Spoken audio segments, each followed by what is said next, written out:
sales flair, and this is Founder Coffee. Every 2 weeks, I have coffee with a different founder.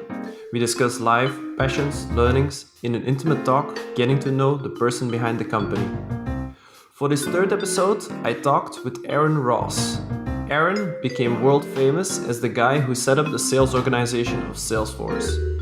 He wrote a book about the subject and since runs a consulting company that helps companies with their sales, both called Predictable Revenue. Aaron has 9 kids, 3 dogs, and more than 40 employees. We talk about how he manages his busy life, about having an ID forging business, and obviously about how to organize sales more effectively. Welcome to Founder Coffee. Hi, Aaron. It's great to have you on Founder Coffee. Yeah, I just wish there was actually some coffee here. I actually have some coffee next to me. You didn't get coffee? No, it's a little slow on that, but okay. I'll get some after. I do like it. You're a founder of Predictable Revenue. For those who have been not on this planet for the past few years, what is Predictable Revenue all about? Predictable Revenue, right, is started as a book. Actually, came out in 2011, and the book was about how when I worked at Salesforce.com way back when Salesforce was small, under a couple hundred employees. Created an outbound sales system that helped them almost double their revenue growth in sort of mid and large areas. And left Salesforce a few years later, wrote Predictable Revenue. Since then, I guess they call it now the Sales Bible of Silicon Valley. It's still out. We've had a sequel come out, and I have now a company around it where we do, basically an outbound success company to help companies create results, drive faster revenue through outbound prospecting. Yeah. But cool. Yeah, the book, I haven't gotten it translated to any other languages in Europe. It's really only right now still in English, in Portuguese in Brazil. It's coming out in Mandarin in China. And funny enough, it came out in Taiwan. So, yeah. And it's not in India, but we would like to bring it out in more languages overseas next few years, but we'll see. Yeah, my wife is Brazilian, and I heard that in Brazil it's huge. It's a bestseller. Yeah, it's a big thing. Brazil, they're going crazy for it. So we actually have after the U.S., like our second biggest sort of business is Brazil. We have a separate unit in business there, and I love Brazil. You love Brazil. Yeah. I even talked with one of the guys at Salesforce, I think a month back or so, who really wants to set up a business around predictable revenue because it seems that this kind of selling is not really known in Brazil, and you guys are introducing it. Yeah, and it's been, look, most of the world. So, for example, one of the key ideas is, we'll get to outbound prospecting, but let's start something even more fundamental, is the idea of sales specialization.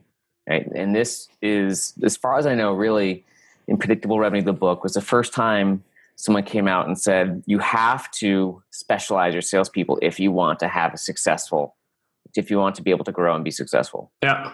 And what that means is you have a set of salespeople who do everything, right? Because for hundreds of years, the way you grew sales was you would hire a salesperson, they would have to prospect for customers, they would close those customers, and they would probably manage them too. And that started to change. There's always been people who've done it a bit differently, but it really started to change in the last, I would say, even 10 years with now the rise of inside sales. So sales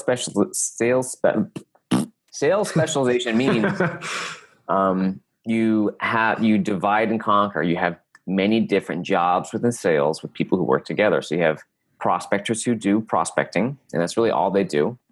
And they generate leads for closers or account executives or salespeople who sign up new customers. And that's really almost all what they do. There also might be, if you have inbound leads, there could be a role for inbound lead responders or inbound SDRs or sort of junior sales reps who respond to all the leads coming into the website. Right. And again, they would sort of pre-qualify and pass those to the the account executives who would sign up customers. And then the last type of role, these four core roles, the last one would be after the customer signs up, and there's actually different kinds of roles afterwards in terms of account management or customer success or professional services, but post-sales, all the post-sales roles. So the idea of, again, having this team approach where there's multiple different jobs or roles in sales and they're all working together is a new idea in sales, really. Yeah. And it's the exception. Most companies around the world, like in Brazil, don't follow this. And the model they still follow is salespeople do everything. They prospect for their own deals. They might get some leads from marketing, but they have to qualify themselves. They close their own customers and, again, often manage their own accounts. And what I'm saying and said in the book is that you have to do it differently. You have to specialize if you want to be successful. Just like any sports team in the world that I know of, in soccer, you don't say, hey, everyone, okay, go out and score and defend and pass. You got attackers, you got midfield, you got defenders and goalie. But we don't do that in sales. So that was, I think, probably the most a fundamental idea that has really changed the way when people read the book, they're like, okay, I can't tell you how many notes I've gotten from people who said I did that. I specialized my salespeople and my results doubled. Yeah. Doesn't it make the sales roles more boring? I would say, well, for some people it might, but for most people in sales, they're already overwhelmed. Doing 5 different jobs or 4 different jobs just means they're doing a bunch of things poorly. And no one likes to struggle. No one likes that. So when you refocus them and they can do fewer things better. So not only are they can be more focused, which is, easier to stay on track of what you need to do, but they can become more of an expert in that area. So if I'm a closer, I can be an expert at closing. If I'm a prospector, I can be an expert at prospecting. And this is one of the reasons, there's several reasons why this model is the model you have to go to. Now, there are exceptions we can get to, like if you're selling to consumers or, if you're in a sales model where you have like 1 or 2 calls and they close. But we're talking in B2B, in almost all B2B, right? This specialization is the way to go. But the couple of reasons why you have to do this is, first, people just aren't that good at juggling a bunch of different jobs. They're just not. They're just not. Most people are much better at doing 1 or 2 things really, really well. And which is why most salespeople, almost all salespeople that have to do all their own prospecting and all their own closing and all their own managing accounts, they just aren't very good at prospecting. Right? This is why every head of sales complains, my people aren't prospecting. Well, because there's good reasons for that. Because first, they don't want to do it because they're just not that good at it. Right? They're doing it like here and there. They just can't be an expert at it these days. So they're doing it part-time when they can. They're not very good at it. And you also have your most experienced people, like your senior salespeople, trying to make cold calls, it's like you have your most expensive person doing something that can be done by a much less expensive person who can do it better, who can be focused on it. So one other thing that happens is when you specialize your sales team and you break them into these different jobs, it becomes a lot easier to understand what is working in your sales team and what is not working, right? Because you can see is outbound prospecting, how is that working? How is closing working? How is account management? How is inbound lead response? But when you have your salespeople doing everything, you can see, okay, John is not doing well, but it's really hard to tell why is he struggling, because you have this sort of like hairball of stuff. He has to do everything. It's a lot harder to figure out what the problem is with him. So what happens is, a couple more points, when you specialize this way, people can be more successful. So they're happier. And it's not about being bored. It's they can be better at something, and that feels good. And when you hire, it makes it easier to hire into roles because you don't have to hire someone who could do everything. You don't have to hire a unicorn.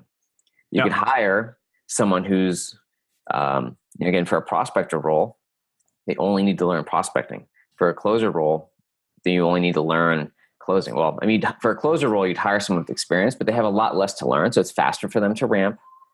It's easier for them to be successful at the beginning, and it's easier for them to feel confident in their job.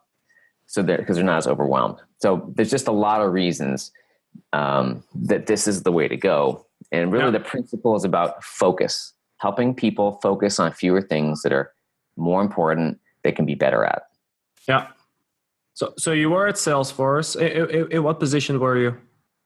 I started out as the most junior, like the entry level job, the entry level job of answering the 800 line. Okay. That was the only job they had in sales. The only person more junior would have been an intern. Yeah. And I wanted to do that. I'd been CEO of an internet company, and we'd raised $5 million in funding. The company ended up failing. And one of the reasons because I, as CEO, didn't understand how to build and manage a sales team, a professional sales team.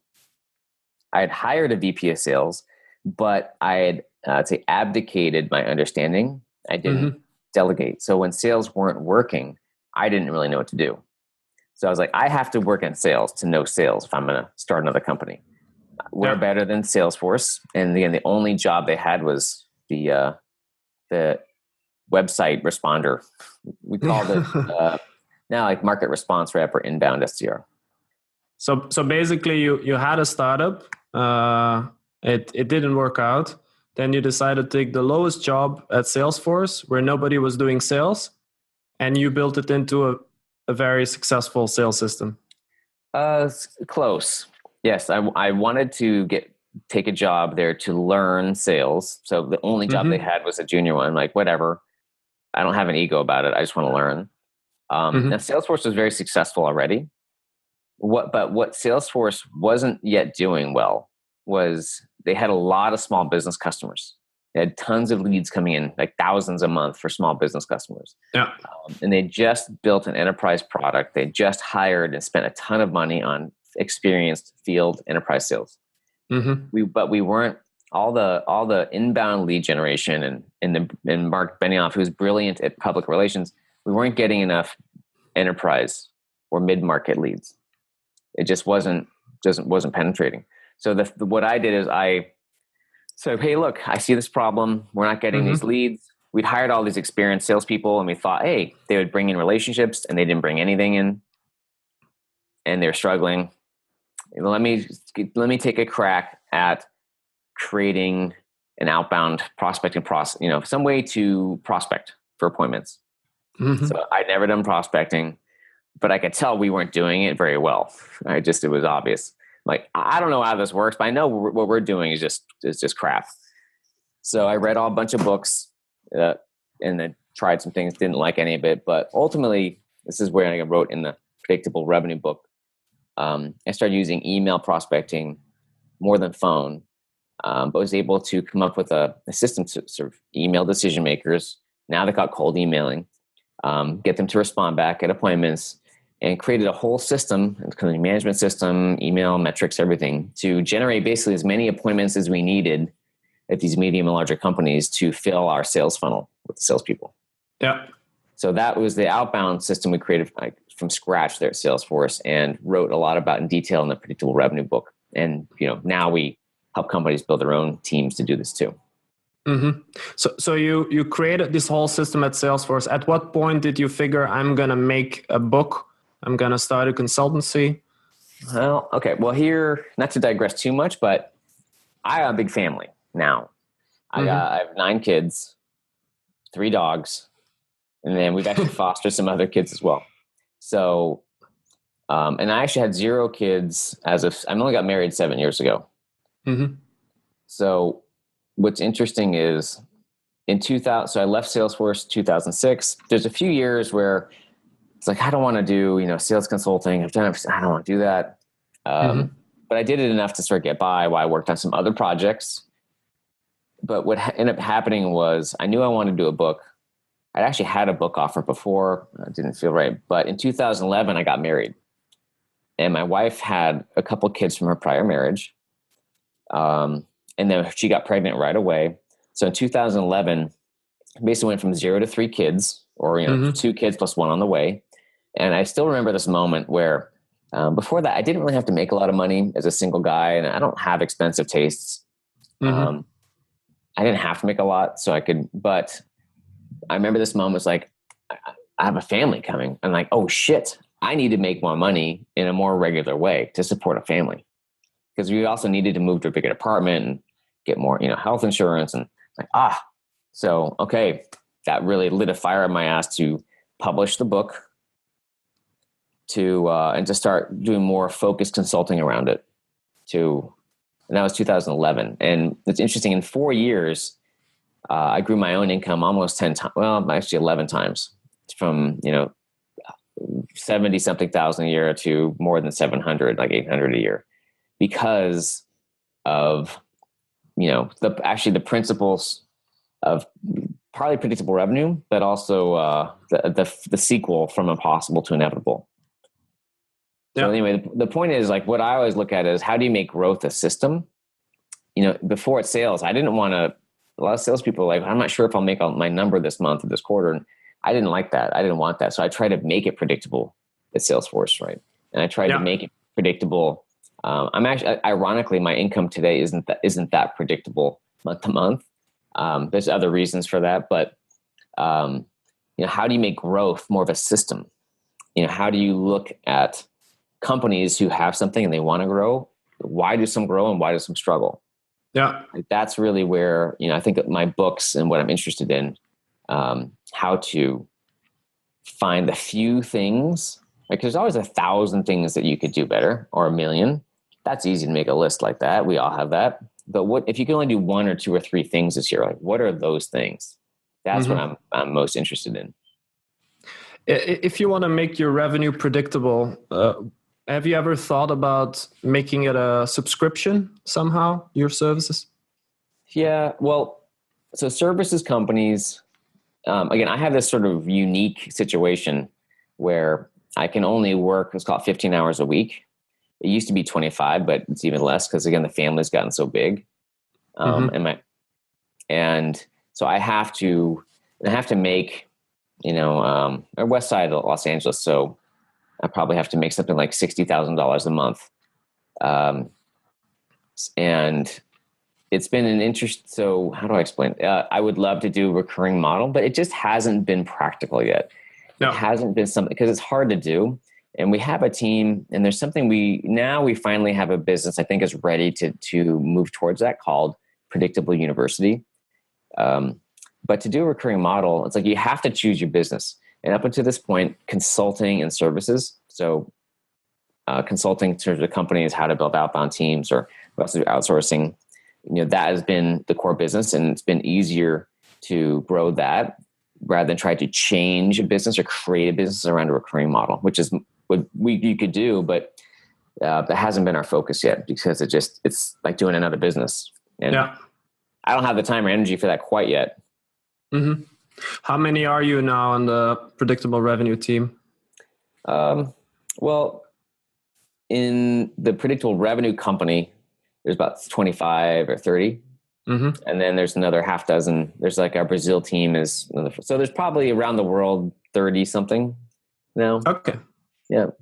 So it's small, but we've done a lot to like lay the groundwork for the next few years. So I think, the way I think about it is, and there's a lot of people who are listening who feel this way, which is sometimes you're in fast growth, right? And then sometimes it plateaus, whether it's a business or you as a person.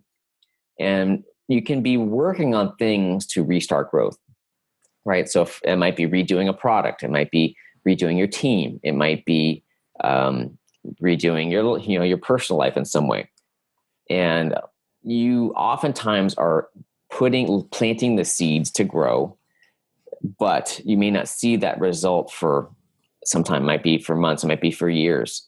It's like you plant a seed in the ground, and for lots of seeds or trees, it sits there and the roots are growing below the earth, and you don't see that, the revenue doesn't come yet.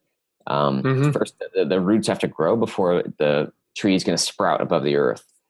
So I think it's okay as long, and I know this is true for me, the last 3 or 4 years, or 2 or 3, my income's been flat. And I've been doing a lot with my team to restart that. Our business has been growing, by the way, like well, my income has not, and I needed to, because again, the family is so big and getting bigger. But if you're working on things, if you're investing for the future, it could be writing a book, which I've done. It could be creating a new product. Sometimes people are too fast to want it to like turn into money. Mm-hmm. And I think as long as you feel like, yes, I'm doing the right thing, it's going to work. And sometimes it takes a few years for that tree to sprout out of the ground and generate a bunch of money for you. And that's okay. As long as you're doing that investment for the future and you're really doing it in a way that you feel good about, that you feel like, yes, this is going to help people. This is going to be a great thing for the business. I can't say when it's going to turn into revenue, but I know it will. Yeah. If you're trying to like limit the amount of time you spend on the business, how do you manage the fact that it's so linked to your name as well? Well, I have a bunch of great partners, and a great team. So, there's no way unless I have people who can support me with it. And so and other ways to get more leverage. So books have been I'm more of an author at heart. So the Predictable Revenue book, and we'll look at updating that in the next year or two. There's a book I did with Jason Lemkin of SaaStr called From Impossible to Inevitable. I've had a lot of people say it's the best book they've ever read. So for me, the way I do it is I want to build a reputation and a brand and like a set of ideas that really connect with people, and then also a team around it. And I'm willing to, I'm probably more of a turtle than a hare. I'm okay working more slowly in some ways than trying to work really fast all the time. My wife, let me rephrase that. I'm okay investing in things that will take a year or 3 years to pay off. Because I know they will. It's okay. I feel it's okay to work a bit more slowly on those bigger projects. I can say it's taken a few years to get to this point where I do work. It's like 15 hours a week. I really can't work more between, watching kids at home. And my wife has gone a lot. She's doing a lot with singing. So I'm sort of managing a lot of the kids a lot of the time and, supporting the family. But I found a way to do it. It's not always easy. Just like parenting, it's not easy, but it works. Yeah. And it's something that 10 years ago I set out to do this, and it took a lot of years. The same thing, it took a bunch of years to, I would say, crystallize into reality, but it's working for me. Yeah. Got it. Have you always known that you wanted to do something in sales, or is this something that only grew on you after you had that failed startup? I never knew I wanted to do sales. When you're a kid, I wanted to, it's not like everyone grows up saying, I want to be a salesperson. Yeah. What did you want to be? Like pilot or astronaut. Yeah. And then even in college, I was looking at computer programming. Like, I don't want to do that. And then civil engineering, I didn't really know what I wanted to do. And then after I did civil engineering at Stanford, and I did investment banking for a couple of years, which I was like, oh, that'd be interesting. And it was for a while. Then it got really boring. Yeah. And then I went to software. At some point, I realized I wanted to be an entrepreneur. Like I never had that. No one ever asked me what I want. I don't remember ever being asked as a kid or ever. Actually, until I did an application for Stanford Business School. Like, what do you want to do with your life? I don't ever remember that. It might have been asked, but I literally don't remember until I was like 26 ever thinking about that in like a very focused way. So, but I remember specifically filling out that Stanford Business School application. What do you want to do with your life? And I was like, oh, well, I want to be an entrepreneur. Yeah. And that was, so, but that led me to starting a company, which then led me to a company failing, which then led me to, wow, I really need to know sales. So did you have one startup before Salesforce or multiple? One internet startup. I'd done some other small businesses. Like in college, I did a painting company, and in high school, I created and sold fake IDs. So I was like a forger, because in the United States, to buy alcohol, you have to be 21. Sorry. Yeah. And then I was a couple of those things when I was younger, but first one internet startup that I started before Salesforce. Yeah. And you never got caught as a forger? No. No. It was partly a way to make a little money, partly a way to, be able to buy alcohol, and partly a way to like make friends. Cause I would say I was antisocial. I was just shy in high school. So had trouble making friends, but I was good with computers. Yeah. So Why do you think you're into startups? Why did you want to be an entrepreneur?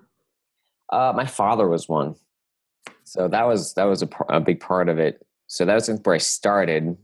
My father started. If anyone's been around, if anyone who's listening is probably in their 50s or maybe 40s, they might have heard of Raw Systems, which in the United States was a big, like first time sharing company, then a financial budgeting software company. It's actually still around. It was sold to like a Chinese company. It's been bought and sold a few times, but he started that when I was, born basically. Mm-hmm. And so that's where I started in terms of, I think, the original inspiration. And then after doing it for, I don't know, a while, it's like, I enjoy it. I got a lot out of Salesforce in terms of learning, and it was a struggle though, because like working for like 3 months out of the year, I'd be inspired to create something. And then 9 months I'd be sort of like plodding along with Salesforce, dealing with, but I learned a lot about politics and working internally. And it was a great way to get paid to learn. Right. So I think any job, if you look at it, can be a great way to get paid to learn. So don't complain about your job. Be like, wow, you have an opportunity here. But I was glad to go back out on my own after Salesforce and start doing my own thing. Yeah. So I think that, do you still feel like you're getting paid to learn by your own company then? But I try to, yeah. It's sometimes there's periods where I can feel that way. There's something new, and there's definitely there's other periods where it's more of a grind. And partly that's because of limited time and energy. I mean, even last night I slept a few hours, but the baby was sick, and so even today I just kind of feel like physically a bit like crap. So everything, like no matter how much you love your job, and I love my business. I don't know if I love my, love for me has a new, in terms of kids, like love has a different definition now. So I wouldn't say I love my job. I love my kids, which is just beyond describing. My business job is great. But there's always days where it's better than others. And I don't think that ever changes. I think when I was young and I see these people like, wow, if I just had a job I love and I could love it every day. And even if you have something you love, there's going to be some days that suck. You can't avoid that in life unless you sit on the sidelines and do nothing. Yeah. It's better to be out there like an entrepreneur, whether it's in business or in life, and be taking risks and doing things new. And sometimes you fall on your face, but you're growing as a person in business that way, rather than being stagnant and sticking to only that one little thing you do just because it's comfortable. What is it mostly that you do nowadays? Mostly what I do in work is consulting our business does two main things. One is outsourcing for companies who aren't ready to do their own prospecting, mostly in the US, that part. And the other thing is, and that's what a lot of the team does. And what I do, and some of the other part of the team, is consult with companies on, again, how do they build their own outbound prospecting team to be able to drive growth. So partly that's me working with some clients myself, and partly is defining our systems to help companies go through the learning system on how to hire, how to prospect, the metrics, the systems, how do you configure Salesforce, those sorts of things. So that's really the time I spend on it, whether it's working with companies on building their own teams and doing it successfully, getting it right the first time. And building predictable revenue, what is it that keeps you up at night lately? Lately not much. Probably it's just how to get things done. This, when I say, all right, I've got some number of hours, and I have to some go to clients and some go to whatever email. I don't have. It's it's a little scary. I might have 1 or 2 or 3 or 4 hours a week of like real investment time. Yeah. To improve, like work on the business. So it's like how to get more time to improve our internal systems, like how we manage and track how our clients are doing is one. And along the same lines is like how to better coach up my team, spend more time with them. Yeah. So currently it's process and coaching. Process coaching, yeah. Yeah. Now, at some points, we'll generate a product or products, and but if your team isn't like, we're far enough along where our team is just, that's everything right now. Like if our team is in place and we have the right tools, things go great. But if we miss someone, if there's not communication, we struggle in some way. So the team and communication is so important. Also, I live in LA alone, and almost everybody's in Vancouver. There's like 20 something people in Vancouver, and I'm sort of on my own here in LA. So that just creates little extra challenges around communication and what's going on. So it's like team communication, progress, are those areas that keep me up, that I don't feel like I'm on top of as much as I would like to be. Yeah. How does that work exactly? Are you like the face on the screen that is always there in the meetings, or? As much as I can. So there's lots of meetings I can't make. So, and I haven't met all the people in our company, but what happens is I do what I can. We have like a sales meeting. There's like 1 or 2 meetings a week group I attend. Also, when I go on site with customers, I always try to bring 1 or 2 of the new people. So like I'm actually going to China next week we have our first like company, a fast growing SaaS company in China who's hired us for help around like outbound prospecting and improving inbound and churn reduction and things. And so I'm going to bring 2 basic people for the training, right? They're not coming to help out. They're coming so they see what it's like to be on site with a client and see me work with them. That's another way I get to meet them in person. So the people I haven't even met in person yet at the company. Yeah. What do you think are the main skills that you as a founder bring to your business? Is it like the coaching aspect that you're referring to, or? Well, one of them is like a deep expertise in this area of outbound prospecting and specifically building teams to do it. So again, we do that. Our outsourcing business, I have less personal experience with. So I have I have a co-CEO who that's like his deep experience. And we work together in these areas because they're very complementary. So that deep experience and just being an expert in an area, also a brand, that was originally, I wanted to create a brand, right, in an audience. So I think for me, I have more of a long-term role. Like I'm good at the long-term. I'm either good at like really long-term or really short-term, like the next few days or week, what do we have to do? Or 5 or 10 years out. And my co-founder, co-CEO is good at more the 3 to 12 months, sort of the running the company and running things. And there's lots of things I'm not good at, but I think it's more important for the things I focus on. I just want to be really, really good at those things. What was that old book? It's, basically focus on your strengths, not your weaknesses. Yeah. So, praise, yeah. And what are these things that give you energy, then these strengths? Well, okay, let's talk about energy for a minute, because with the 9 kids, 8 live at home, and there's some young ones, right? So there's a baby who's 1, there's a almost baby who's 2. Now most of the other kids are relatively self-sufficient, but I don't know do you have kids? No, not yet.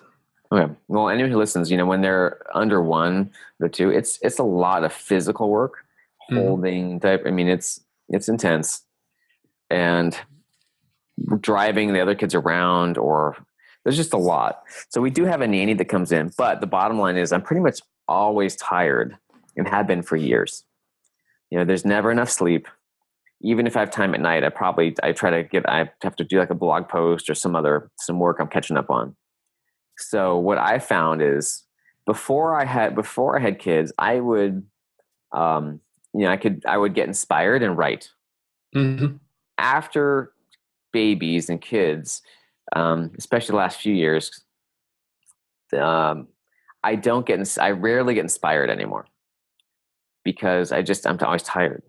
So what happens is, how does it work? And I'm up from, like 6 or 6:30 in the morning to late at night.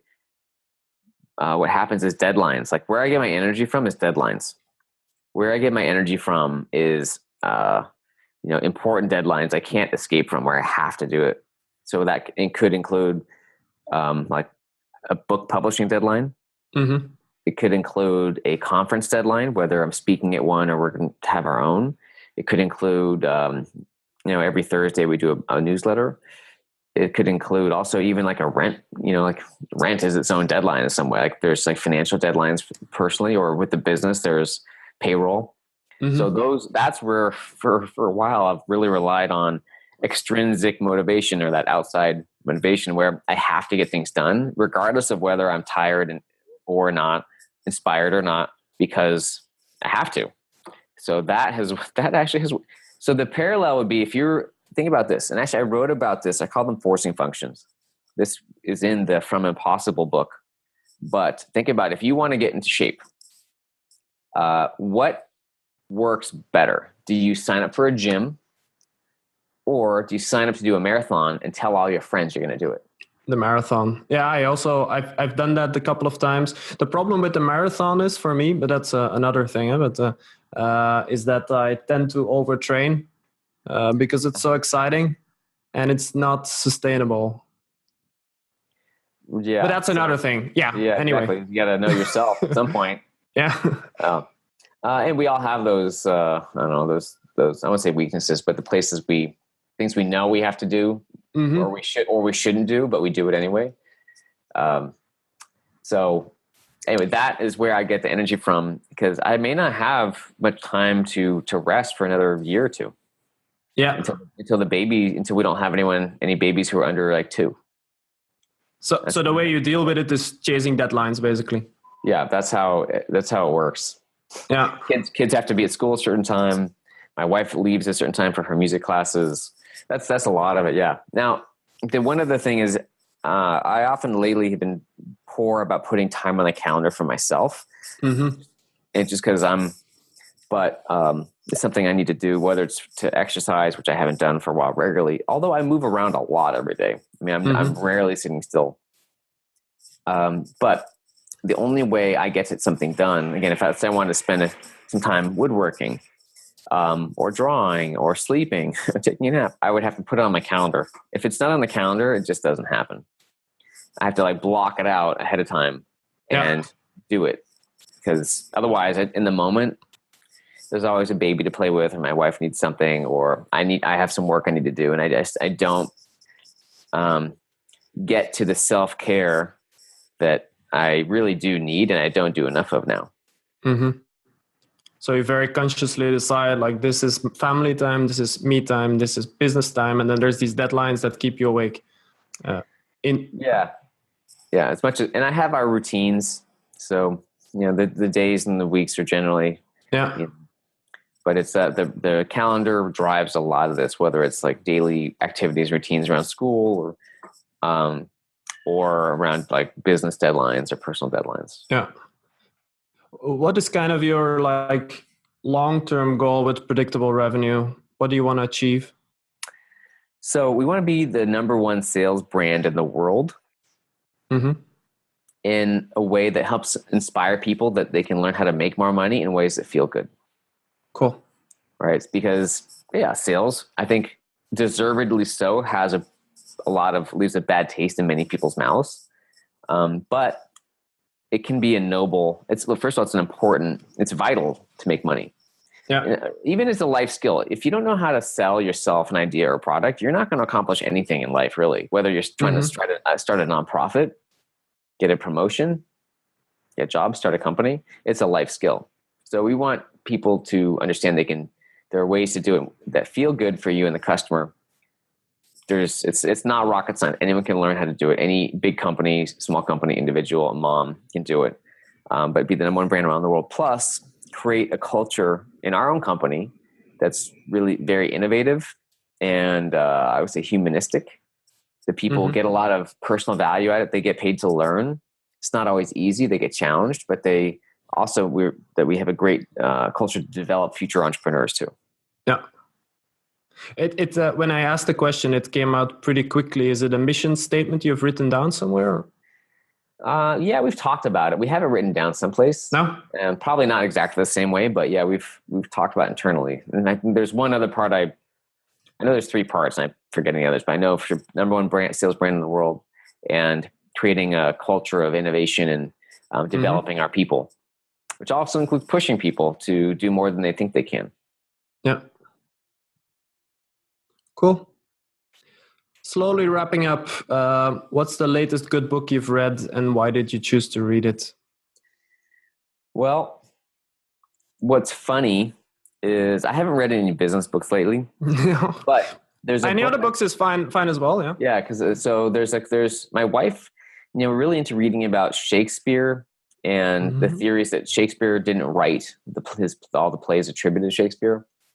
And there's a woman named Amelia Bassano, who we now believe, just from reading books, is the most likely person who wrote who was the leading author, because there's a lot of collaboration on the plays.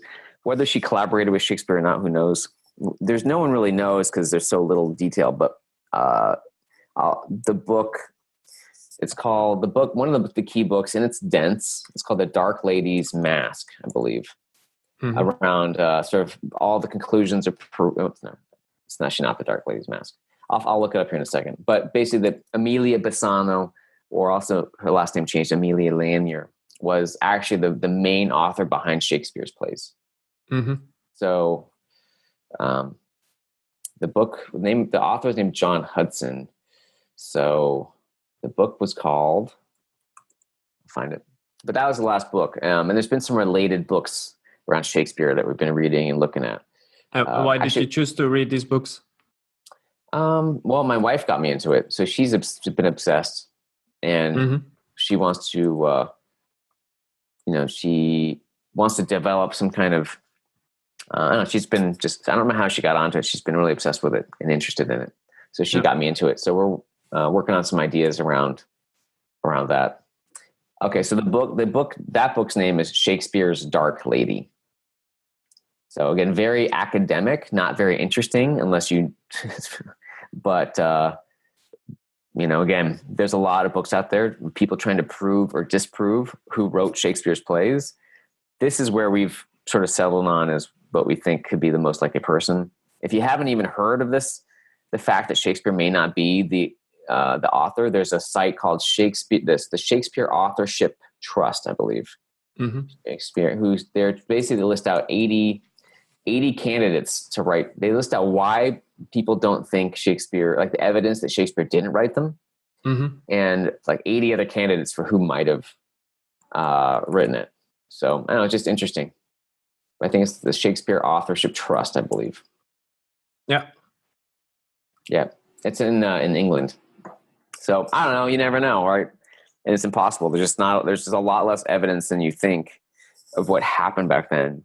And it's interesting. It's just like a Sherlock Holmes puzzle to sort of go back and piece through like what really happened and what you believe. But that's been our obsession lately. Yeah, that's funny. Actually, the last book I've read was I went when we were in Brazil over New Year's. I bought this huge collection of all the Sherlock Holmes stories, and I'm now in I think 60%. Yeah, those are some great ones. Pretty nice. Yeah.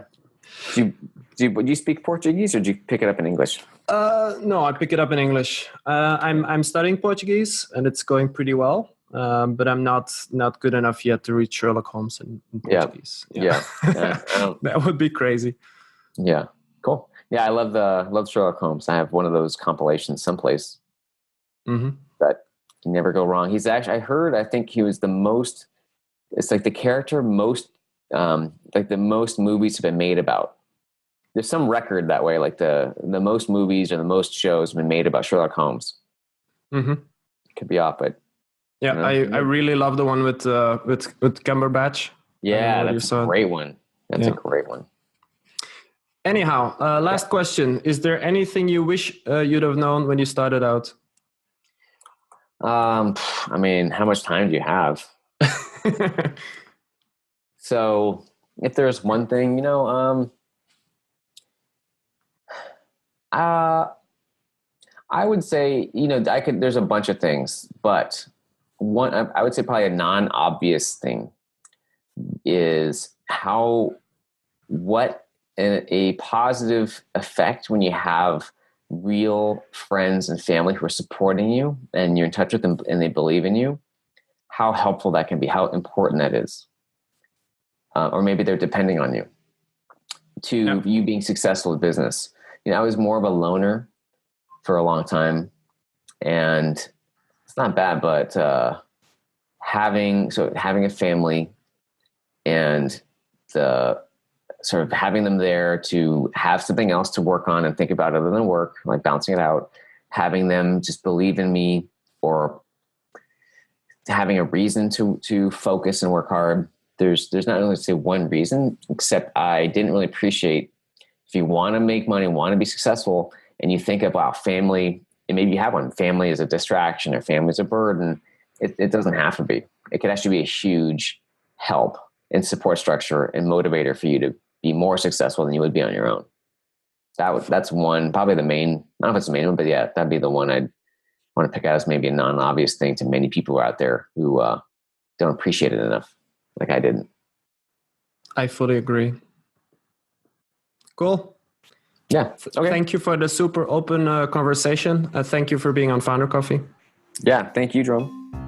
That's it for this episode of Founder Coffee. We hope you liked it. Let the world know if you did. Thanks for listening, guys.